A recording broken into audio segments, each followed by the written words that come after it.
Welcome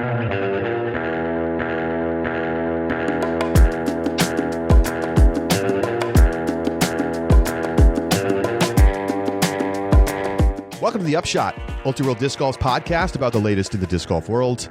I'm the editor, Charlie Eisenhood. Joining me is Josh Mansfield on this Tuesday, March 26th.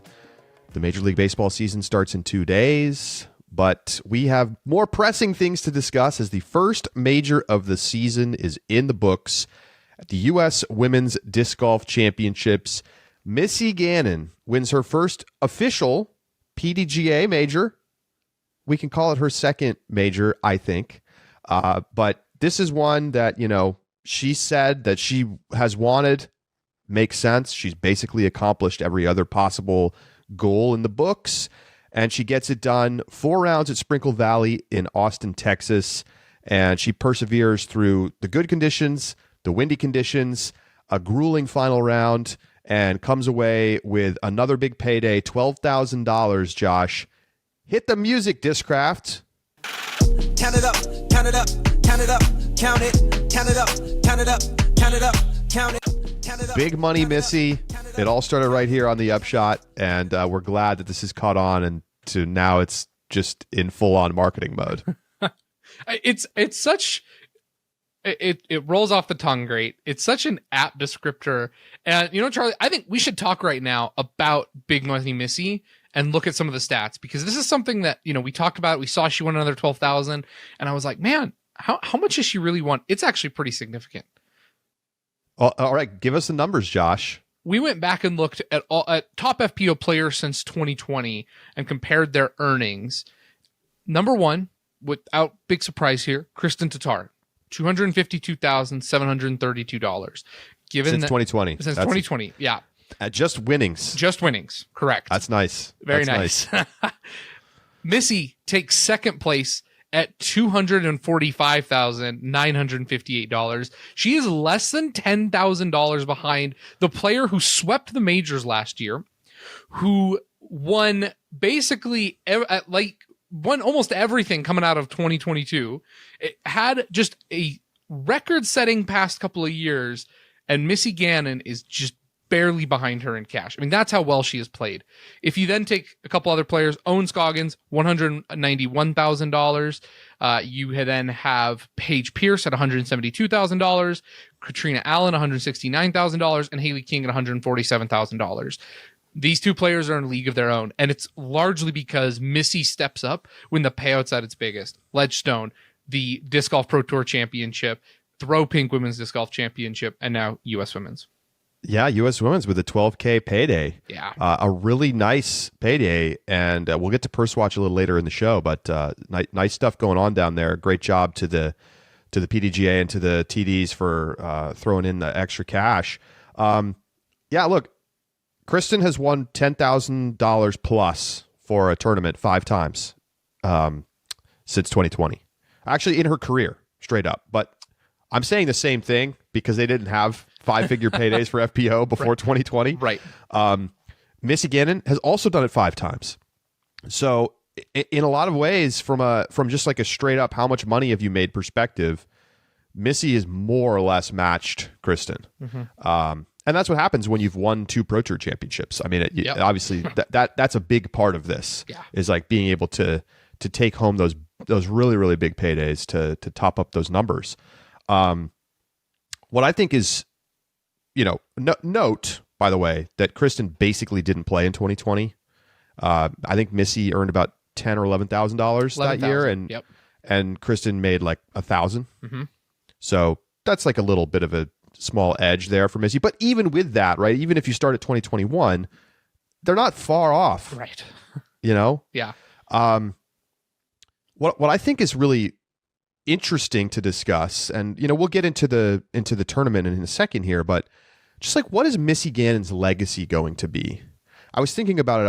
I was taking Lewis to daycare today, and on the walk, I was thinking about like, what is like, where does she fit? Right, we talk about this in MPO, right? We talk about Ricky, mm-hmm. and how he'll fit into the Paul story when we look back on it in 20 years. Where will Missy be talked about? Because it's interesting, she obviously hasn't had the big tournament success of a Paige, of course, or a Kristen, both who have won many majors at this point. And Missy now is just winning her first. And even if you want to include Pro Tour Championships and Throw Pink as sort of like quasi majors, which I think is fair if you want to do that. Like, Missy still is not coming close to the levels of Kristen or Paige. And Katrina has more wins than Missy. But Missy is like the next player on the list in terms of accolades. Like, when you look at career majors and elite stats for active players, right? Mm-hmm. It's Paige by a long distance. 74 wins for Paige. Second on the list is Valerie Jenkins with 46. So whenever people start talking about the GOAT conversation, like, we need to start from a basis of like remembering how dominant Paige was. Yeah. Then Kat at 42. Then you've got some players who are off the tour like Des and Juliana, Sarah Hokum, Kristen tied at 19. And you got to go down a little bit to find Missy down there at 6. Now, Missy's still, I think she's right around 10th, 3, 6, 9.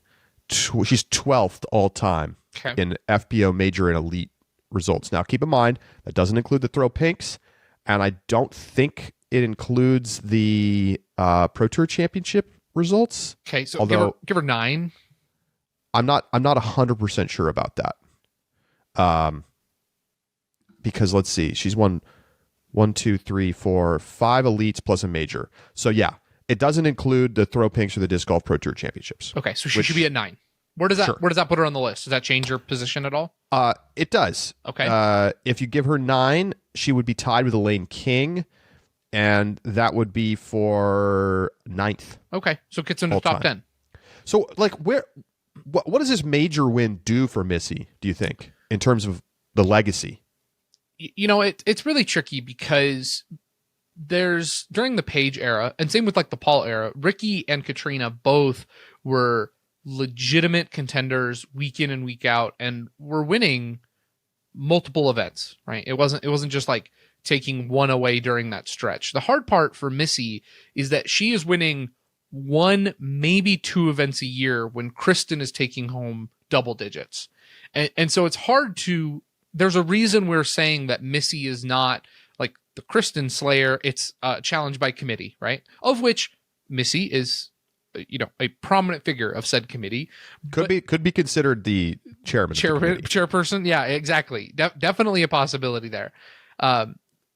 It's tricky then to talk about Missy in a way that elevates her above someone like Owen Scoggins, who's also shown a higher level consistency than Missy, similar to that of Kristen's, and also now holds the highest tournament rating average in the history of FPO. Right? Like, that's another accolade towards Owen's contribution. You still have Paige and Katrina, who have won during the Kristen era, that are involved as well. Haley King has some accolades of her own. We picked these people for a reason. And so I think it's complex to talk about Missy in an era when it really is just defined by the utter dominance of one single player. However, Missy has strategically inserted herself into key areas of FPO disc golf in a way that means she has a legacy that's going to last.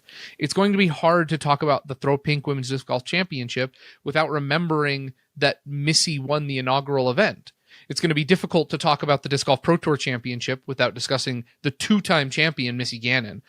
Ledgestone is her home, and if she cements it with a third, that's going to be someone we talk about every time Ledgestone comes around, which has been a staple of the Elite Series for over a decade. Now, including a major, Missy is cementing herself as a very all-around great player who didn't rise to Kristen's level, but will still be discussed as we come around to the U.S. Women's and these other critical tournaments in a way that I think is going to properly keep Missy a part of the conversation for a long time to come. Yeah, well, I think that's for sure. I mean, I think the discussion in the current era is obvious that, like, she's a threat to win any tournament. But I think like legacy wise, like what are we talking about in 10 years? I sort of think that she's probably going to end up kind of in like the Sarah Hokum discussion where it's like great player, was never like the best, but competed, won a lot, and Missy may in the future be remembered for kind of like setting an early standard for winning a lot of big paydays. Like that like the big money moniker is like legitimately something we might discuss in the future. Yeah. The hard part about relying on winnings is that record gets broken every single year. Yeah. And it's going to be like, theoretically, if disc golf continues on its growth path 10 years from now, it's going to look like peanuts. Exactly. So that's the risk of her legacy relying on the big money Missy moniker. Yeah. So let's talk about the tournament. In the final round, there was tension, but it was really only between her and Eveliina Salonen, who had a real chance to do anything. Missy comes out of the gate in round 1 and sets the pace with a 7 under. Great round. And then wind in round 2 means scores are pushed down in a big way. We don't see great scores at all. I think the best round of that day was 3 down. Then it's nice again in round 3. Everybody starts shooting great again. Missy's just one off the hot round that day. So Missy puts together 3 really, really solid rounds. And meanwhile, other players, they maybe have one great round, but they don't have the same level of consistency. And as a result, Missy's out in front by a pair of strokes. Eveliina's in second. And then it's a big drop off to third. Mm-hmm. So there's really no chance for a Kristen or an Own to put together a run unless they go absolutely nuclear. But the problem is the wind is up again. Yep. And so scores are compressed again. And there's, even though Own had a good round, even Kristen had a pretty decent round, they had no chance of catching Missy. And it's not like Missy played amazing, Josh. She shot a 2 over. The best round of the day was 3 down. So it wasn't like way off the pace, but it wasn't particularly good. She was not giving herself enough birdie opportunities and leaving the door open, with OB strokes and things for Eveliina to climb into the lead. And it never happened because Eveliina right out of the gate throws a very ill-advised high sky anhyzer from out of position on the fairway of hole 1 and basically leaves herself no choice but to pitch out onto the fairway of hole 2 to then throw back over the top, ends up taking double bogey. And even though there were opportunities later for her to still get back and take the lead, she could not find the putting range from outside of 20 feet and constantly missed putts, first high, then low and left, and just couldn't find the rhythm. It wasn't the kind of nightmarish putting we've seen from Eveliina in the past couple of years. Overall, on the weekend, her stats looked fantastic. The problem is when she really needed the putter to go in from 20 to 40 feet in this final round, it was not there. She basically made no putts from that distance when the pressure was on. And I think that's what you're going to see. It's like, can Eveliina hit those putts when it really matters? And I think for now, the answer is still no. Yeah. And, to your something that you highlight, and I want to just be explicit about, I think she made all but like one of her comeback putts after those misses. Yep. Now, most of them, to her credit, most of them were hitting chains, which is a stark improvement from previous years where she would just airball. Yeah, her misses were 1,000 times better than like last year. Yes, there were I think a couple air balls, but she made all of her comeback putts when that was the case. Or if it rolled a little further away, she made that comeback. And so it was interesting because when she walked up to her putter, like you said, for the stroke that mattered, for the birdie, you could almost count on her not making it.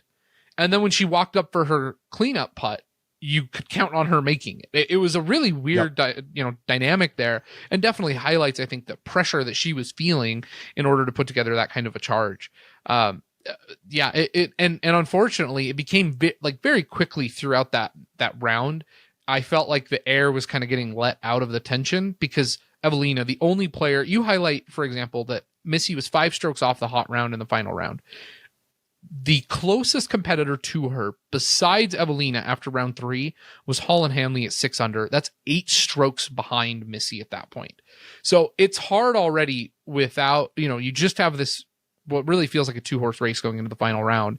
And then Evelina's putter is just ice cold. She doesn't get a single birdie through the front 9. And at that point, it really just felt like a lot of the air was kind of let out of the round. And Missy, only shooting the 2 over, was able to walk it in. At the end of the day, Missy shoots 1,004 rated event rating, though. It still, hits that, what we say is the benchmark for FPO these days, where you need to clear 1,000 rated, and her final round was a 974 rated. All in all, not too bad.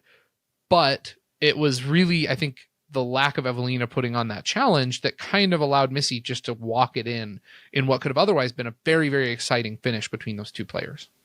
Yeah, I think it might be a different story, the outcome of this tournament, if Kristen or Owen had played better earlier in the tournament.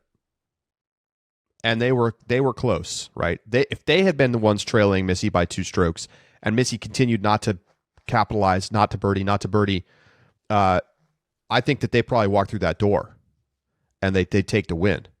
And that's not just like, well, look, they shot a better final round. Because, Kristen shot a 1 over, Owen shot a 1 under, Missy shot a 2 over. It's like certainly no guarantee, but I just think that those players have shown the ability to kind of hit those big putts, make those big moments happen when they're in the hunt.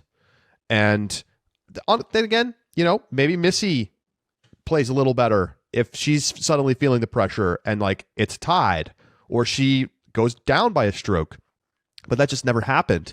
So that pressure didn't really exist. Eveliina shoots a 5 over. She only has 1 birdie. Missy only had 2 birdies. But that was the story on this course. When the wind went up, the scores went down.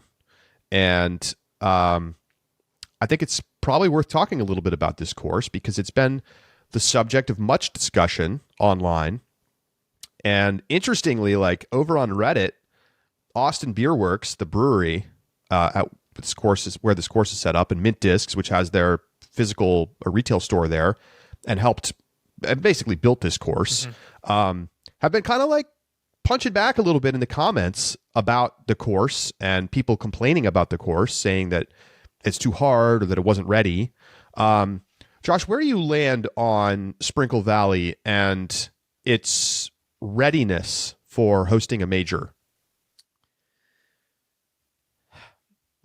Oh man, I've got a lot of thoughts, and they're kind of like, some of these thoughts are contradictory, and I think in part it is because of the way that the wind changed it. I struggle with courses that depend on like weather conditions to create good golf and appropriate levels of golf based on difficulty relative to division. It's one of my biggest critiques about every time we go to Emporia is the fact that a course is absolutely brutally hard in wind, and if there's no wind, 18 under isn't out of the question. That's something that has always been difficult for me. And so, I think that's part of why my feelings are kind of conflicted. In terms of readiness, there are a couple issues that I see here that I think were a little bit at fault. No, number one, there are reports that the PDGA came in, and this then would be no fault to the course designers, but made changes to the course like the week of the event, including like removing some OB that would have made it harder on hole 18, for example, which anyway, long story and lots of things that I've heard about that. But if the PDGA is coming in the week of and making changes, I think that's a pretty significant problem, and needs to be taken care of and resolved significantly earlier. Number two, my other big problem that I think I have is when you look at the scoring separation of this course, this field is one that features, because it's the US Women's, it has 100 competitors. It really kind of has 2 divisions inside of FPO. You have those who are the touring elite FPO players, and then you have a huge group of people who are not equipped to play elite level courses. And the big and fundamental problem with that is that the scoring separation is very difficult to create an appropriate level an appropriate course level for elite as well as local pro levels. What that means is if you look at, let's say, hole 4, for example, in the final round, there were on hole 4, 2 birdies, Eveliina, Raven Klein. Other than that, the split between birdie and bogey was 49% for par, and 49% bogey. There is no meaningful scoring separation for the actual elite level of FPO players. That 49% are primarily composed of the players who are not touring and elite FPO players. The par percentage are elite touring FPO players. That means there is no meaningful scoring separation on this hole whatsoever. And there are at least a dozen holes on this course that show almost identical scoring separation levels, which means your FPO players are gaining no meaningful strokes on the rest of the, on each other in that top level of the division on those holes. That's a huge problem. And whether it's because of the difficulty of that hole being too hard or not hard enough, or par not being tweaked appropriately, that is a big problem when it comes to the enjoyment and the visibility of the golf in creating meaningful scoring separation. And I think it also leads to backups, which we saw. I think hole 18 on day 2 took I was watching PDGA live because I was at work, so I didn't get to watch most of round 2. I checked PDGA live scores. I thought there was a weather delay because of how long Chase and lead card said through 17, but not on 18. It was terrible. And the thing is, the PDGA made it better because the original hole design was to have an island green, yes, with a big gap of OB that you had to cross, and it would have made it so much worse.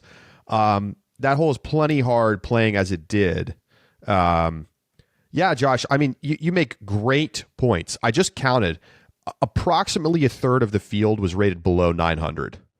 So that's what you're talking about. And yes. I mean, you could argue that the players rated below about 930 are essentially not tour level players. Yes. There's a couple of names in there that people would know between 900 and 930. Ellie Midling, of course, her rating is going up. Right. And Kona, who has not been playing. Right. And so otherwise it's mostly names you wouldn't know. So the touring players is about half the field. So the whole stats are kind of hard to parse because you really need to actually have, and I think the PDGA and maybe the course designer should work to say, hey, give us the data set of players 940 and up and how they play this course, because that will allow them to actually dig in and take a look, how did it play in non-windy conditions? How did it play in windy conditions? Are there holes that need work? So my thoughts are, it's funny because people complain about how too easy, right? Oh, the U.S. women's course is always too easy. Wisconsin, too easy. California, too easy. Then we play a hard course and everybody's like, oh, this sucks. This is too hard. So what is it that people really want to see? I think this course is not that far away from being a fantastic FPO track. Agreed. It is, and I'm okay with it being hard. I am okay with it being hard because people always say, they're like, disc golf's such a joke compared to regular golf. In regular golf, a great round is 4 under, and in disc golf, it's 15 under. It's so stupid. And then people shoot 4 under, and everyone's like, this is terrible golf. So what is it that you really want? Right? Is par good? Do we want par to be good? Or do we want birdie to be good? Should birdie be considered a bonus? Obviously, at the end of the day, the separation is more important than anything else. But I do think there were holes in the course where there's just too many trees. I mean, it's just that simple. And I saw somebody point it out on somewhere online. I don't remember where now, but par 4s, a lot of times, you would have players throw nice clean fairway, their clean tee shot, end up in what looks like a good place, and then their second shot on the approach to the basket, there's a million trees. And you had to throw lines where, you couldn't necessarily perfectly, there wasn't an obvious line that would avoid all trees. And so players were taking brutal kicks into the woods. And again, I'm okay with hard, I'm okay with technical, but I do think that some of these just were not tuned up enough yet for the field. And I'll be interested when Missy Gannon joins us in just a moment to ask her what she thought of the course and whether she thinks it needs corrections or not, as obviously someone who played great on the course and is somebody at that highest level of touring play. But, you know, I don't think it's a bad course, but I also think that in general, I would prefer to see, you know, it's funny. I kind of wish they had some sort of tournament on this course for local women 3 weeks ago to tune it up and be like, oh, we need to change a couple things here. We need to change a couple things there. But instead, this is like basically the tournament debut for this course. And don't quote me on that because maybe they did have a tournament. But, you know, it seems like a lot of times we're seeing FPO Field get brand new courses for the first time at a big tour event. So I think that, you know, I love the commercials, by the way, Josh, for this course. It was like people at the brewery getting a beer, then buying a can to take on the course. And then they're playing hole one. And it's like Sprinkle Valley, 20 minutes from the airport. I'm like, that's great marketing. It is like, good marketing. When people go to Austin, they're going to go play this course and go have a beer and go to Mint Disc headquarters. Yep. Love the concept. Think it's fantastic. I think the course has a ton of potential to be a great wooded track, but I just think it wasn't quite ready. Mm-hmm. You know, the other thing that I think you could do, what if we looked a year out, an extra year out, if you wanted to do this on new courses that were designed for this event and said, okay, this year, men are going to play Texas States in Houston. Women are going to play Texas States in Austin.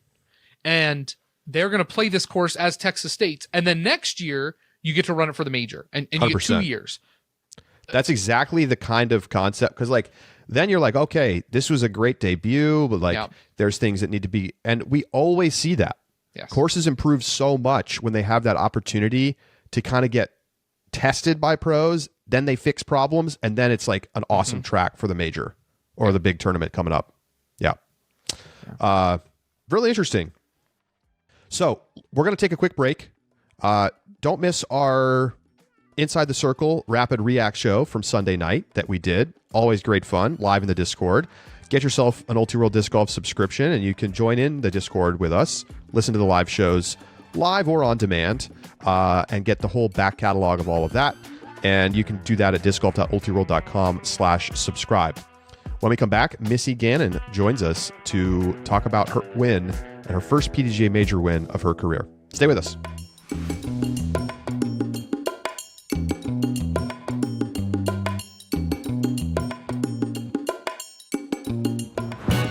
The Upshot is presented by Pound Disc Golf, makers of the best bags in the sport. Pound just dropped one of Nate Sexton's 2024 Octothorpe colorways, the Sextothorpe Earth. Check it out. Get it right now at PoundDiscGolf.com. And his second colorway, the Sextothorpe Party, is on the way. So if that's more your vibe, you got to wait a little bit, but it's coming soon. They've also got brand new Bordeaux and Sage double convertible Rufuses. I use a Rufus, love it. It's just the right size for me. Check out all the options and all the various sizes at PoundDiscGolf.com. The Upshot is presented by Sunset Lake CBD, a farm that originally started as a dairy farm producing milk and cream for Ben & Jerry's ice cream, but they've since diversified and started growing hemp for CBD. You got to check their products out. This is the highest quality CBD, really super nice packaging, obviously really nice quality products themselves. I've been using the muscle rub when I have sore muscles. Feels fantastic, smells great. Really, really nice to be able to use that instead of, taking Tylenol or something like that. And you can save on Sunset Lake CBD products right now.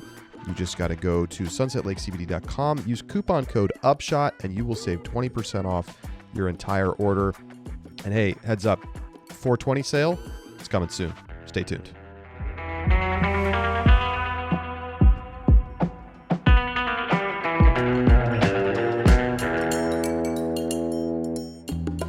Joining us now on the Upshot is your 2024 U.S. Women's Champion, Missy Gannon. Missy, congratulations. First official PDGA Major to your name. I know that's been a big goal of yours. Now that you've had 2 days to process it, has it sunk in? Yeah, a little bit. I think what's reminding me about, that how big this is, are all the posts and all the people tagging me and all of the young girls and women that I met while at the US Women's Championship. That's kind of been, letting me sort of, bask in the moment a little bit more. You obviously have won a number of big tournaments at this point, including bigger paydays than the 12,000 that you won here. Does this feel to you like the most important tournament that you've won? I would say yes, because of the designation, it being a major. And, I know that people still think that the Throw Pink Championship should be considered a major, but, it isn't. So, yeah, this is the first major I've ever won. And, yeah, I think that it was just one of those milestones that I've been waiting to hit. And like I've said, it's one of those things that I felt closer and closer to getting. And, yeah, and now it makes a lot of sense that, where my game is at and how confident I feel, that it was, only a matter of time. So I'm very happy and relieved to finally get that accomplishment. So, this is an interesting one. I mean, you go into the final round, you got a 2-shot lead. It's basically you versus Eveliina. Mm-hmm. And it was tough conditions out there. I think I would love to hear first, like, how was the wind affecting play? I mean, we saw the scores so different rounds 1 and 3 versus 2 and 4 when the wind was up. Mm-hmm. How did you notice the wind? Because it was kind of hard to tell on camera, I think, like what the impacts actually were on the course. Yeah, and it was kind of hard to tell in person too, to be honest. Yeah, during practice we had some wind, but nothing quite as high as the final round, especially. But even round 2, it kind of gave us an insight into what those fairways are like in the wind, and they actually affected. Wooded fairways were more affected by the wind than I would have anticipated, because when you're in those woods, it looks really thick, and it is really thick. But it was definitely a big factor in the woods. Definitely less so than when you get out to the last 3 holes, but it still was kind of a guessing game, because these fairways, we had a lot of par 4s. A lot of them like bent to the left or right, at some points.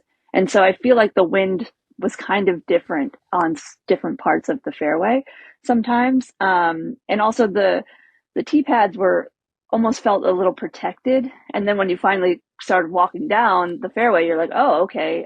Yeah, there was a headwind on this hole. And you just couldn't quite read it. I couldn't, I'll speak for myself, couldn't quite read the wind as well as I'd hoped, in the wooded parts of the fairway. But thankfully, I think I scrambled pretty well, and I was able to sort of minimize the damage. I did have, I think, a double bogey at some point during round 3, but for the most part, I kept them to single bogeys or pars. So that was sort of the biggest thing on those 2 windier days, was just minimizing the damage. What did you think of the course overall? This is a brand new course and kind of debuting from a tour perspective, obviously, for this event. We've heard a lot about U.S. Women's having too easy of courses in the past, and now everybody's complaining because it's too hard, at least fans. How did you feel as a player? I think that in the past, I do feel like we've had courses that may be a little bit too easy. And I was pleasantly surprised with how this course set up. I mean, we did have a lot of, shorter par 4s, but they were dog legs, or they were, real 2-shot holes. So I think that it was really well thought out. There were maybe a couple holes where we could have done with a couple of less trees in the fairway, but just because we don't really want that poke and hope factor, or I don't know, try to minimize the luck factor a little bit. But it's the woods, and you're going to get lucky. Even if you're in the center of the fairway, you might shank your second shot, and you're still going to get through and get, birdie look. It happens all the time. But I do like the idea of specific landing zones, which I think this course had a lot of. But it also gave you the opportunity to scramble from the woods off the fairway.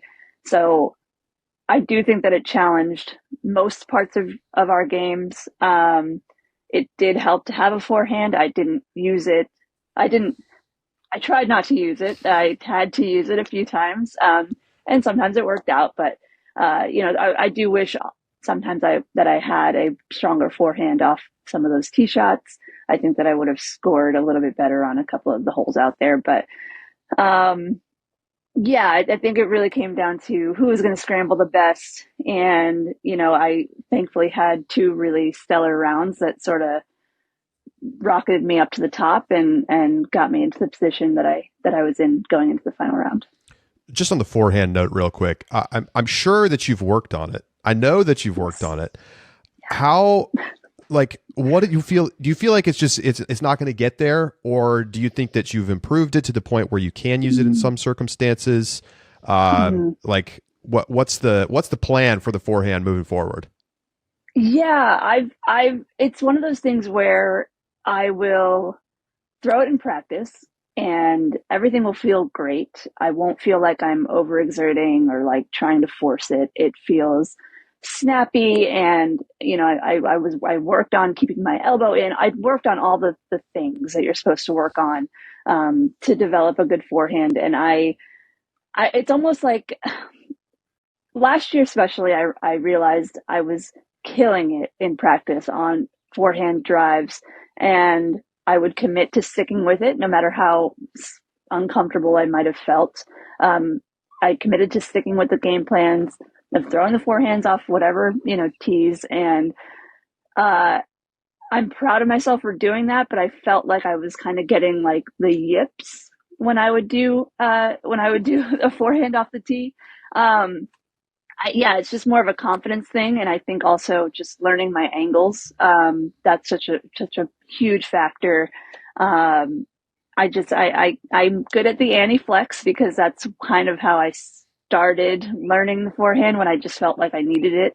And that's something overstable, not the finesse shots. And I need to learn how to do more hyzer flips. It's still not at the point where I can get it to go, 350, but I can push about 300.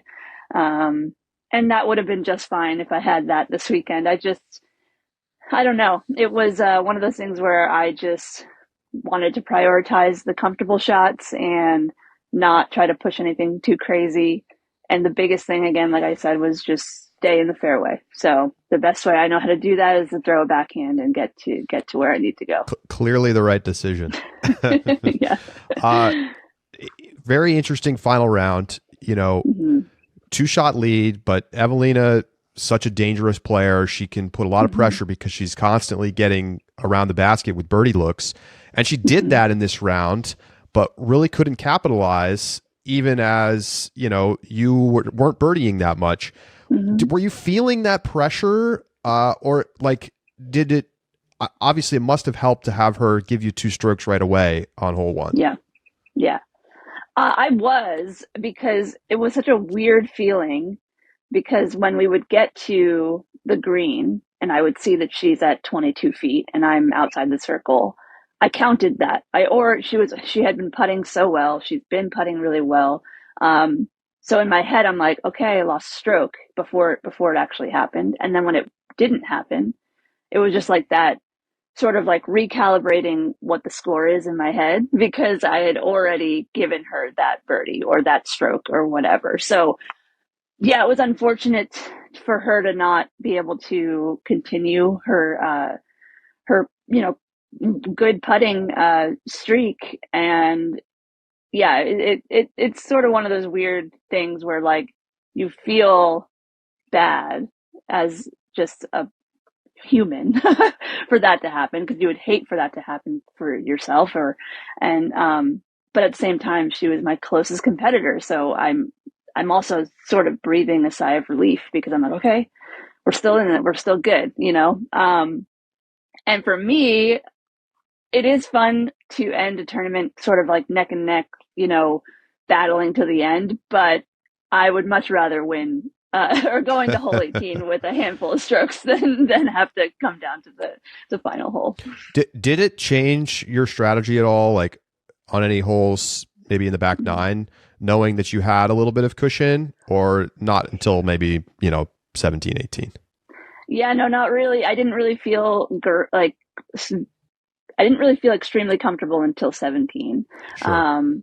I don't know. Like once we got past 16, I guess when we got to 17, I was like, okay, I feel like I'm good. At that point, I actually don't even remember how many strokes I had, maybe 4.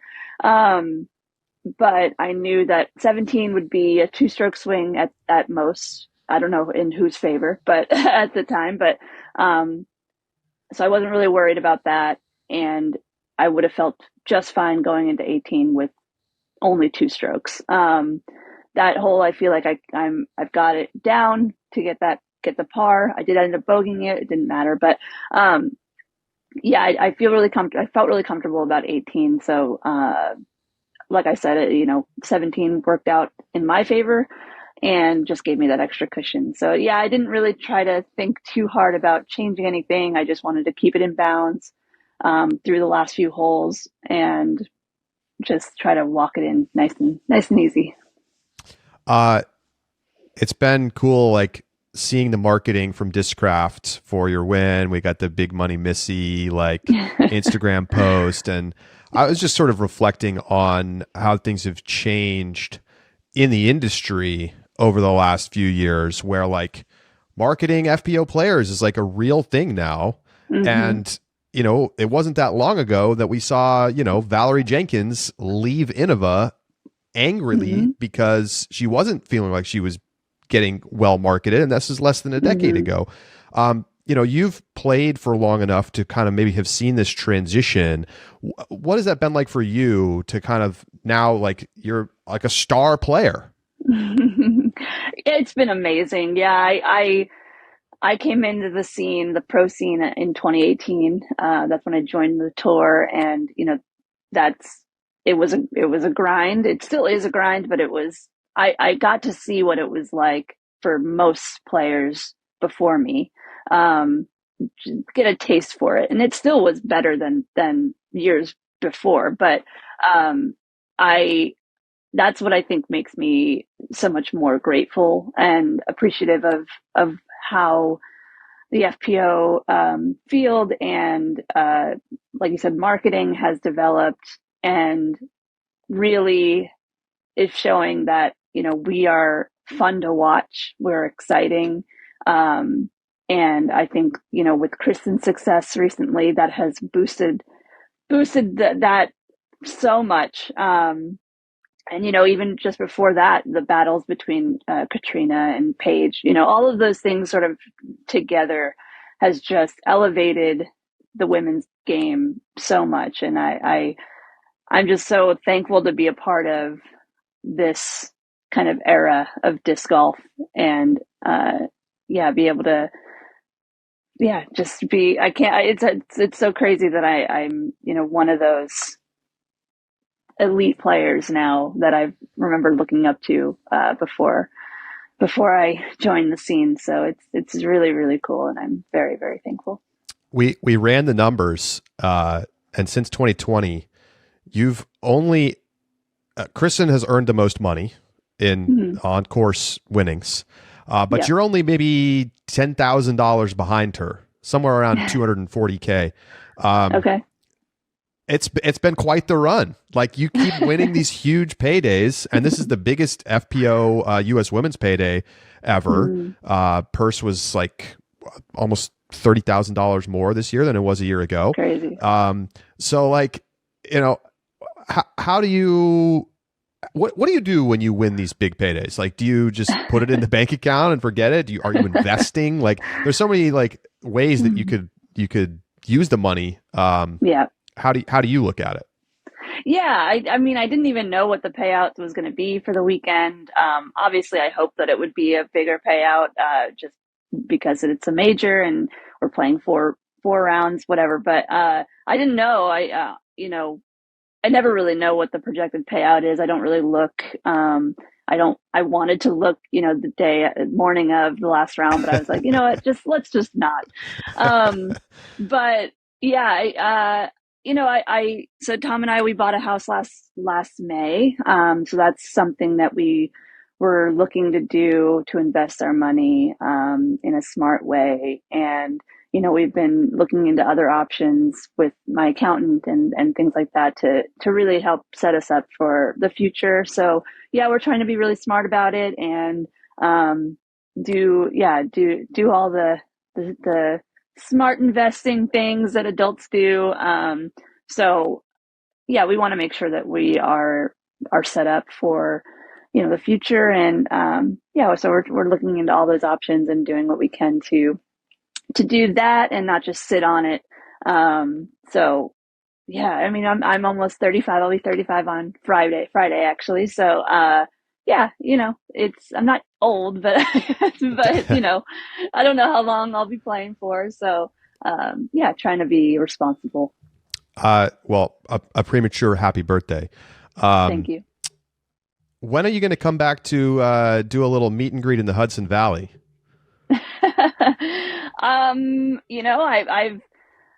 I love playing. Wilcox Memorial Park is shout out to them. They are really, really cool, and it's a great course. I hope one day it can find its way on the tour in some way. Steve Brinster has helped design that course, and along with like Dan Doyle, a couple of people local there, and it's an amazing property. It's got a campground on site. It just needs some cell reception. So once they get a tower in there, we'll be good to go. But yeah, I hope to be back there. I think now that I don't live there anymore, it's going to be harder. I was used to spend my off seasons there, so it was nicer to like go play a little cold winter round with some people out there. But yeah, I try to right around like the GMC MVP time. I try to stop there in New York, see family, and go hop on a local course and see all the people that cheer me on from home. But yeah, hopefully I can get out there and do something soon. I haven't played Wilcox Memorial. I need to check it out. You do, yes. Brinster, that's all I need to hear. He's great. Yes. So I know you're not in Houston yet, but we've got Texas State's coming up. It's an Elite Series now. Brock Park is mostly going to be the same track. What did you think last year about this course? And what is it? How is it? What skills are different for playing Brock than what we had this weekend at Sprinkle? Yeah, this Brock Park is very much a park course. So you've got sort of like sidewalks and stuff kind of meandering through in some parts. And what's really cool is that there's two separate courses, one for MPO and one for FPO. So that's something we don't see all that often, but it's really nice to probably even for the fans to be able to watch a different course after they watch us, and they can go watch the MPO play a different course on the same day. So that's probably a really cool aspect. I like that personally. And yeah, it's there's plenty of trees. They do what they can with the woods that they have, but it's mostly open. We've also got the notorious mound holes. So these baskets are up on like a 2-tiered sort of funny, huge, like anthill almost is what I called them. So those always sort of can create some drama if you want to feel aggressive on those holes. But yeah, it's more open, but it's still technical with OB and tighter fairways. And actually the course kind of, you see a lot of holes like parallel each other. So you'll have to keep them close in the fairway. There's a lot of OB and stuff like that. So from what I remember, it was pretty straightforward, but definitely had its challenges. There was a picture of you with Kristen after this weekend. I'm just curious what she had to say. Yeah, no, it's funny. I was like behind the brewery after I did an interview, and I came out the back door, and I had been talking to Terry. We were walking towards the brewery, and all of a sudden I see this car sort of pull up, and just like three people jump out and start running towards me. And so that was Kristen, Silver, and Kaidi. And it was very sweet. It was unexpected. And yeah, she just congratulated me. She asked me how I felt. And, you know, yeah, it was just a really nice situation. You know, her and I get along so well. We play together so often. Honestly, though, it's weird. We haven't played one round together yet this year, Really? which I know it's early, but from last year, it's been, I think we play, I don't even know what the percentage is, but I know that we played a lot of rounds together.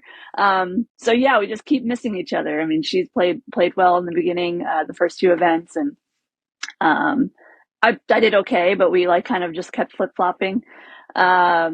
So yeah, it's just a weird feeling to not have played with her. And I know she didn't have the weekend that she was hoping for this week, but you know, she was dealing with some stuff which we talked about when I saw her. But yeah, it was really sweet. She's a great person, and yeah, I look forward to playing with her every time I get a chance.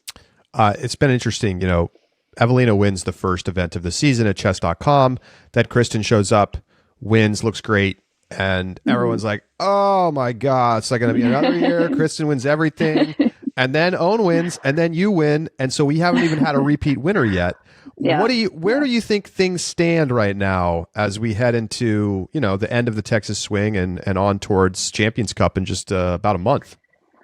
Yeah, who knows, to be honest. You know, I think that last year was sort of I don't really want to say like a wake up call, but I think it gave the whole field sort of a little chip on our shoulders, sort of, you know, like I said, Kristen's success, amazing. No one's going to be like, oh yeah, you know, it's really just done such great things for our division. But I think it sort of woke us all up and said, okay, there's something needs to happen. We need to refine our games. You know, I think a lot of the times it came down to like just not being as consistent as she was, you know, and that's a huge deal. And I think it just, like I said, yeah, just like woke us all up a little bit and said, okay, what do we need to do, to, you know, have some more battles happening throughout the year. Even if it is just with Kristen, whatever we need to do.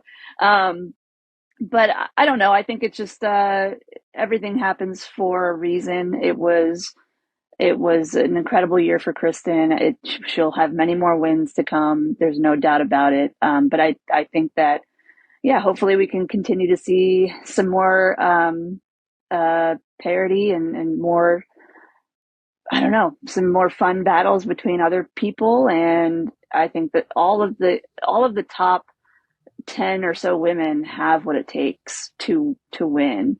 But it's just a matter of putting it all together in a weekend. And, you know, their time will come.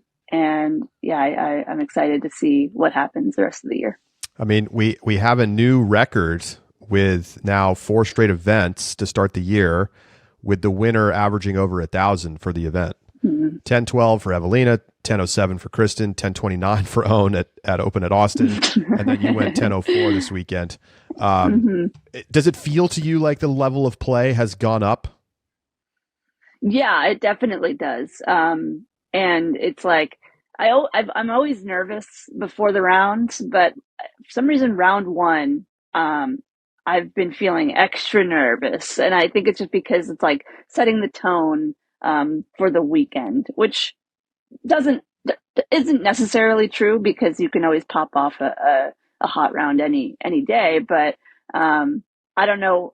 It just sort of, maybe it's like I'm excited to see like who's gonna show up that day or something. Like I'm not sure. It's just a weird extra bit of nerves on day one of the competition. But yeah, it's the level of play has dramatically increased, and I think we saw it a lot even last year, despite Kristen's dominance. I mean, there was always somebody that was kind of just showing up, and we kind of got a good insight into who was sort of making a name for themselves and who was bringing the heat. And it's exciting to see it all come together this year with already having four different winners through 4 events. So I think we'll see a few more new winners on tour this year. All right, last thing. Now you've got a major, so now you got to win a Worlds. That's the next thing on the list, I would imagine. You were in the hunt last year with Kristen. Yeah. It was a battle all the way through the final round. Looking back on that and thinking ahead to a 5-round Worlds coming up here in Virginia, what do you feel like you have to still get better at if you want to be able to beat Kristen or whoever may be at the top? But we know that she gets into great form for the biggest events. So assuming you're in that spot again, what has to be better? Well, I think we touched on it. My forehand. I don't know how. I know New London is very technical. Paul Macbeth had a hand in creating that course, and I've only heard that it's really hard. So I don't know what the shots require. I imagine it's going to be a little bit of everything if Paul had something to do with it, which he did. So he's going to try to challenge all of the aspects of your game. And so we'll kind of see what that course is like. I'm not too worried about the golf course. I imagine it's, you never know. There are some golf courses that can be very technical, but like they've made Austin this year. But we'll see. I think that, if I can refine my forehand a little bit, I just need to keep using it, even if it results in maybe some strokes loss a couple of times. Try to minimize that as much as possible. But I think that the more I use it in competition, the more comfortable I'm going to get with it. Just try to keep working on that as much as I can. But I don't know. I think it's just more the mental and physical stamina. Hopefully Kristen can figure out what's been ailing her and try to get that treated. Thankfully, I have not had anything that I've had to deal with physically. So just keeping my mental toughness at a high and just trying to do the best that I can and not worry about anybody else. All right. Well, congrats once again. Thanks for joining us here. And we'll look forward to seeing you at Texas States. Perfect. Thank you so much, Charlie. Appreciate it. Missy Gannon, 2024 U.S. Women's Champion. First PDGA Major win of Missy's career. Thanks. Thank you.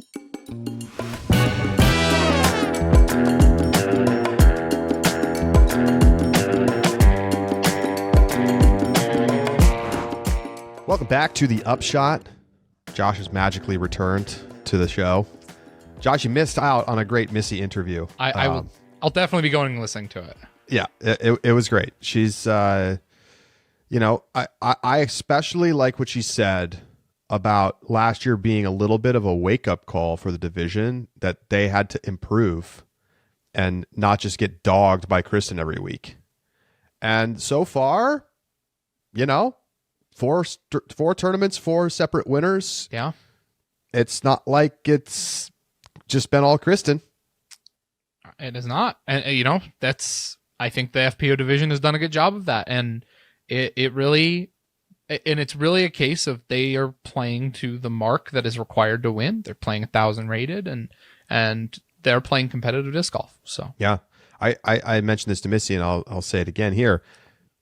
This is a record now, 4 straight tournaments in FPO with the winner averaging over 1,000 rated. That's not happened before. I expect it to keep going for most of the season. I agree. Yeah. I agree. Yep. I definitely think the majority of winners will average over 1,000 this year in FPO.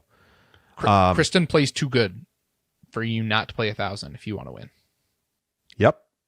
So we are ready we're going to get to PurseWatch and picks, but first it's time for 30-second rule, where we get 30 seconds to talk about each topic. And if we go over, it doesn't matter. Although maybe this year matters.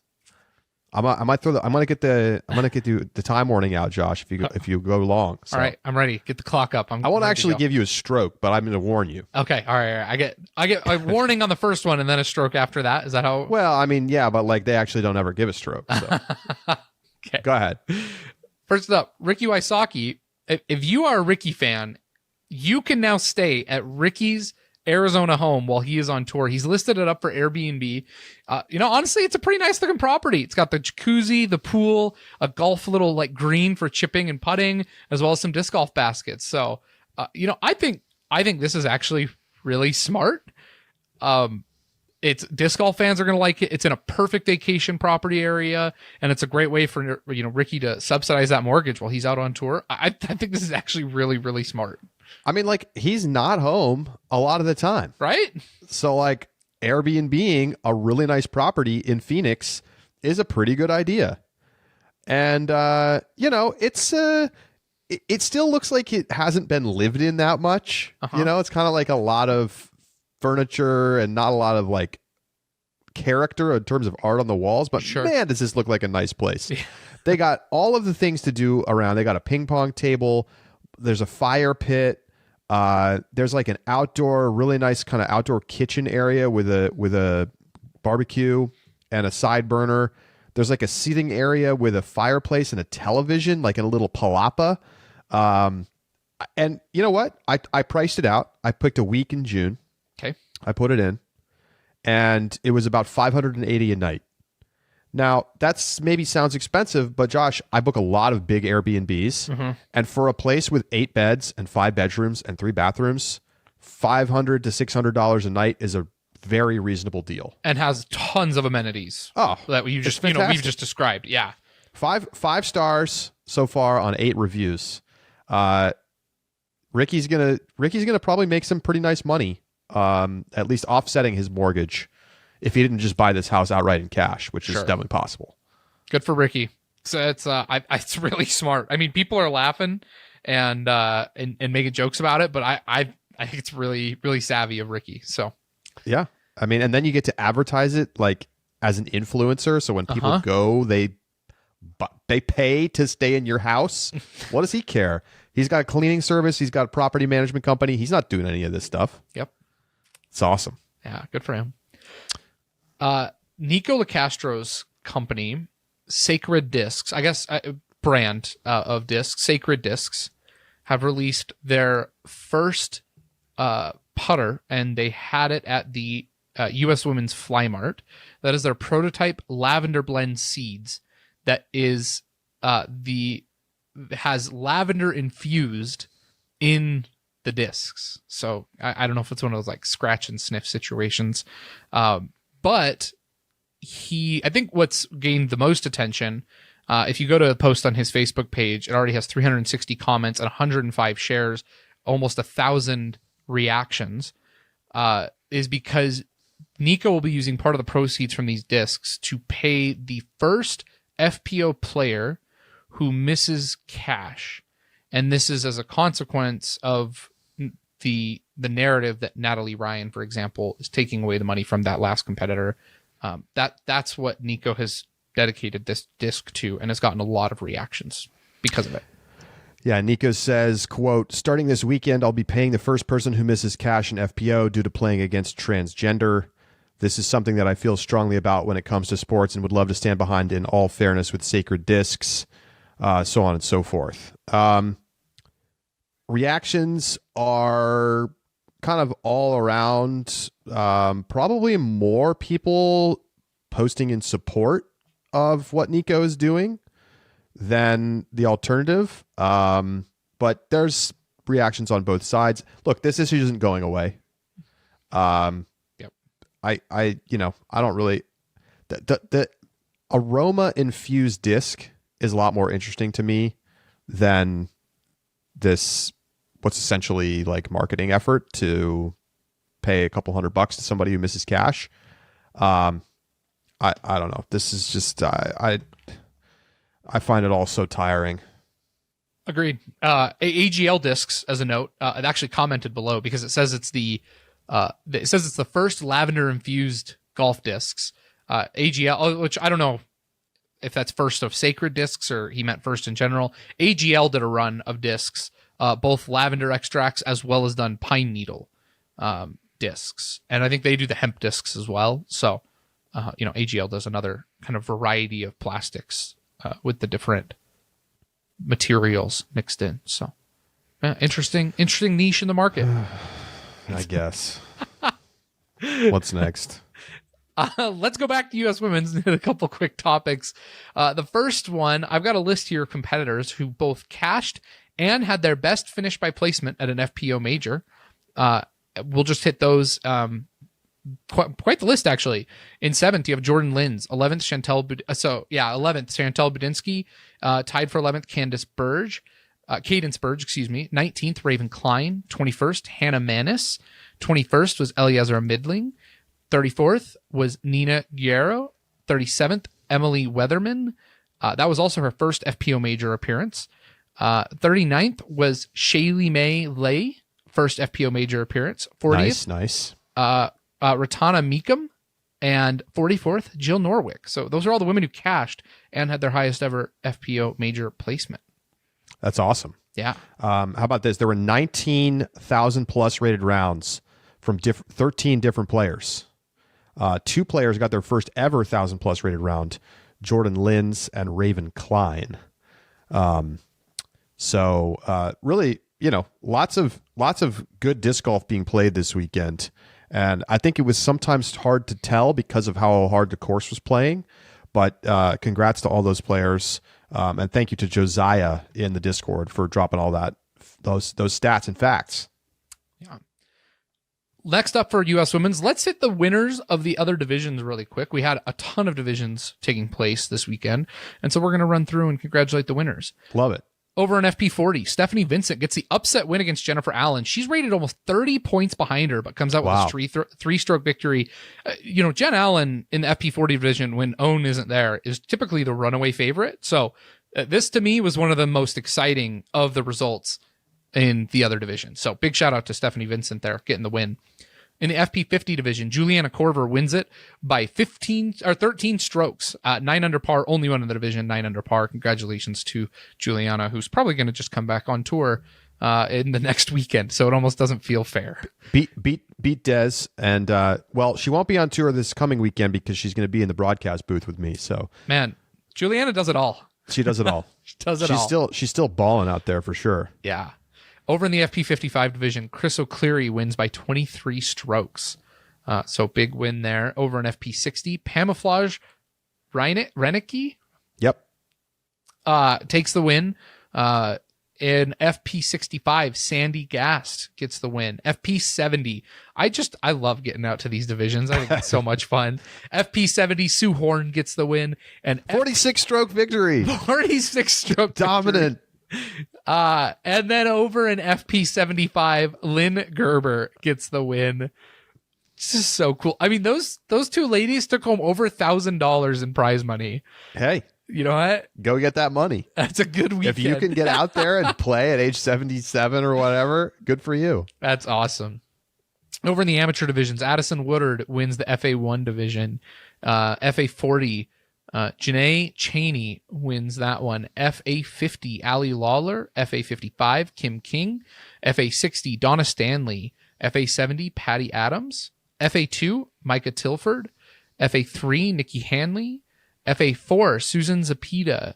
FJ18, Rebecca Dawn. FJ15, Shelby Cowan.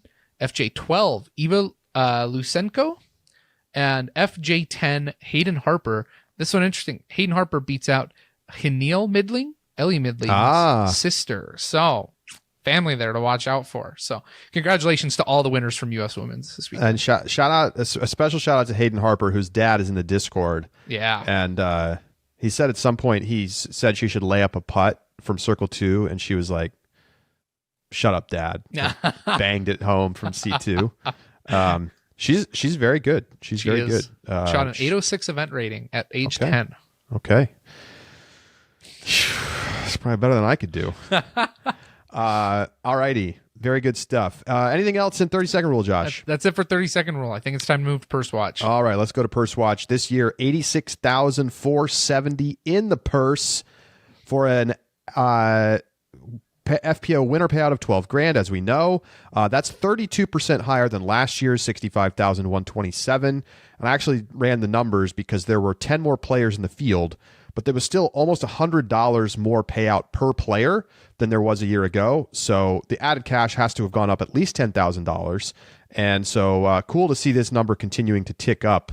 U.S. Women's still, you think about the number, right? That's just for FPO, to be clear. Yep. 86,470. That's just a little bit lower than the Open at Austin payout for both divisions. Yeah. So good number. It's really a good number. They paid out over $1,000 all the way down to 28th place. Last cash still took home $500. Love it. Yeah. Love it. Great. Picks. Josh really nailing it with the Valerie Mondahano pick, but unfortunately doesn't get to pick up any points on me because I had Missy on my podium. We both missed with Own, though barely, and Kristen also somewhat barely. Overall, I think a good week of picks for us, even if we only pick up 1 point each. Yeah, absolutely. Definitely happy with the Valerie pick. That one, I know it's only worth 1 point, but it feels like more than that. Because right, I didn't just go chalk. I love it. It feels like you should get more for that. We have retired the whole 18 reviews on a week-to-week basis, but maybe we do them sometimes for majors. We're going to do it today. Somebody emailed and was like, please bring back whole 18 reviews. It was my favorite part of the show. And I was like, you are literally the only person for whom that is true. But this is for you. Josh, this was an interesting whole 18. We had a lot of OB. We had a lot of backups. And kind of just like this weird hole that progressively kind of got narrower and narrower. And you had those blockers in the fairway. Yeah. Like a green surrounded by OB. Could have been even harder if they had made it an island. It kind of looked like an island, but it wasn't. And it played really hard. I think it was the hardest hole on the course, at least in many rounds. It averaged 1.6 strokes over par in round 4. It was also the hardest hole on round 3, where it averaged over a stroke over par. There were 9 birdies in round 3, which was the day that it played the easiest. So just, under 10% of the field taking a birdie. What did you think of this hole 18? My biggest complaint is that it felt like some of the OB was double punishing, where you could go OB, take your lie in bounds, and then still not have any way to approach or advance and have to pitch out. That to me is one of the biggest faults of a hole, is when you don't have the if you go OB, you should get punished by the stroke, but you shouldn't get punished for 2. I think that's one of the biggest problems that this hole faced, is that a lot of players were getting double punished. Getting an OB was essentially a death sentence in terms of being able to even scramble for par. There's some interest to it. I think there are some things that could be brought back for future years and iterations. All in all, though, needed some work. The fact that they wanted it to be harder than it already was blows my mind. I'm trying. I'll give it a 6. A 6. Yeah. Okay. I think it was interesting enough to deserve more than a 6. I think I'd probably give it a 7. I liked that it was hard. And I don't feel like it was like unbirdieable. Okay. It's not like only big arms birdied this hole. Okay. Now, if you want to talk about the backups, well, then we need to talk about having a cut. Agreed. Or something. Definitely or a rating minimum to play an FPO at this tournament. There's a lot of other things we could address before we say, well, throw the whole hole out. I don't know. It's a little ugly to have the sort of obstacles in the middle of the throwing path. Mm-hmm. But on the other hand, I found that somewhat interesting. It's like not a lot of disc golf courses are doing something like that besides USDGC.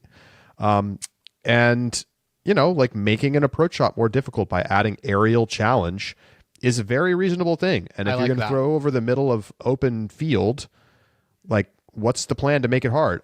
How about, it was 17, right? The island green that had like the blockades for skip shots. Love that. And it's like, you can, you can still skip onto the island, but you have to either go short or long. I just thought that was like a really nice touch to make that more challenging and was a similar concept. I like 17 more than 18. I like 17 more than 18. Yeah. Here, let me give you a stat real quick that I think is the reason I downgraded.